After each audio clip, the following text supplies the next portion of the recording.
I've known John since my second movie. Since the second movie I came out to Hollywood to make, Dead Silence. When was that? How many That years was ago? I'm the worst at remembering that. I think that was 2005 or 2006-ish. Okay, yeah. so yeah, it's about almost 10 years is what I thought. Yes, yeah. We've been friends for 10 years. Yes.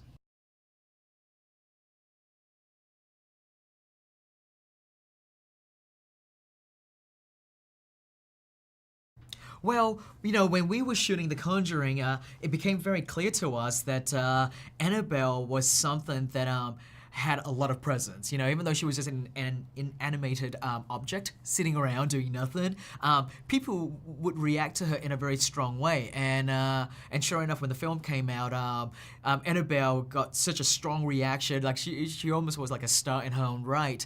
That we all felt that she would be the natural star of the next spin-off Conjuring film.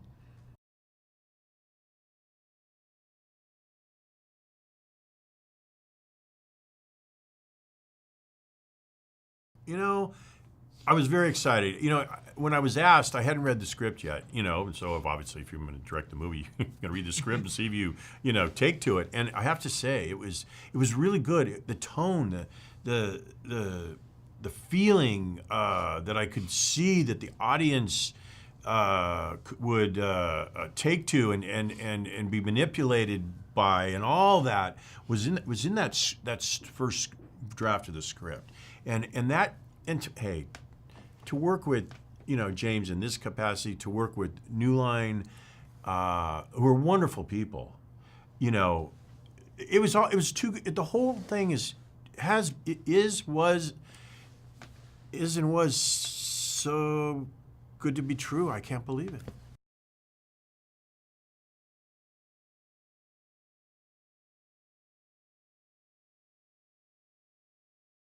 Well, I mean, put it this way, when we finished The Conjuring and we felt that Annabelle was gonna be our potential next movie to go out with, you know, we thought for 2 seconds, who could this be? And then pretty much right after that 2 seconds, we all agreed, between myself, the producer, and New Line Warner Brothers, all said, what about John Leonetti?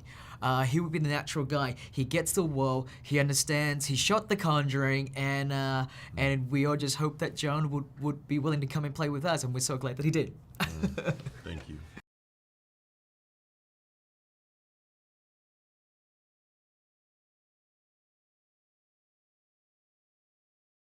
Yes, I think it's the fact that Annabelle wasn't just something that was made up completely from scratch, and that there was something there that she was based on to begin with. Kind of gives her that extra thing that it needed, and I think we took that and we ran with it, and you know, and even though you know, Annabelle is her own story, John and I really wanted it to be as grounded as possible, because Absolutely. for something like this, a movie about a potentially possessed demonic doll can walk that fine line between, you know, like scary and cheesy campy, right? And so the more we ground her, the more we portrayed her in a way that makes her feel real, was a very important thing for us when we were shooting Absolutely. this film. Absolutely.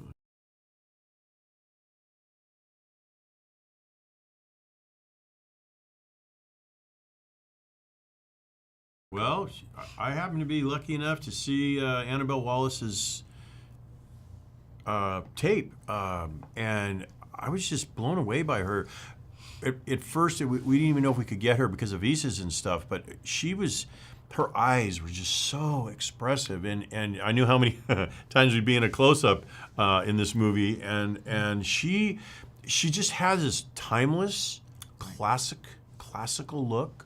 She's a well-trained actor.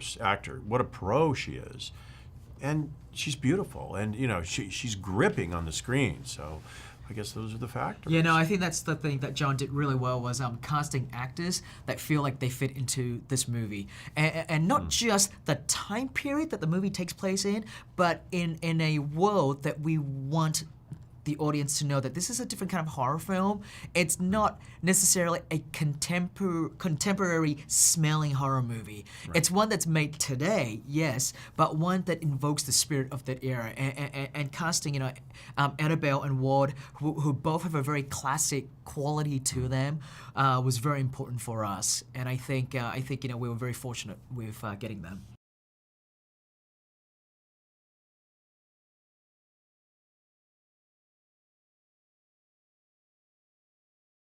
Well, it was, let's face it, we literally set the stage in The Conjuring. The Conjuring, yeah. Go It's something that is great. It's something, for us as filmmakers, cinematographer and production designer, it lets you create this world of a period that I'm a big fan of, and I love movies from that era. But one of the things John and I did photographically with The Conjuring was we didn't necessarily want to go down the cliche route of using old film cameras to do it. We want to shoot it with sort of very high-end, sleek, modern equipment, but make it feel like you're watching this movie that is literally just peeling back the curtain into another time period, like you're there, as opposed to watching something that was projected on a screen, right? And so that was something that was very important, and that was the aesthetic that we carried through on Annabelle as well. Yeah, the music.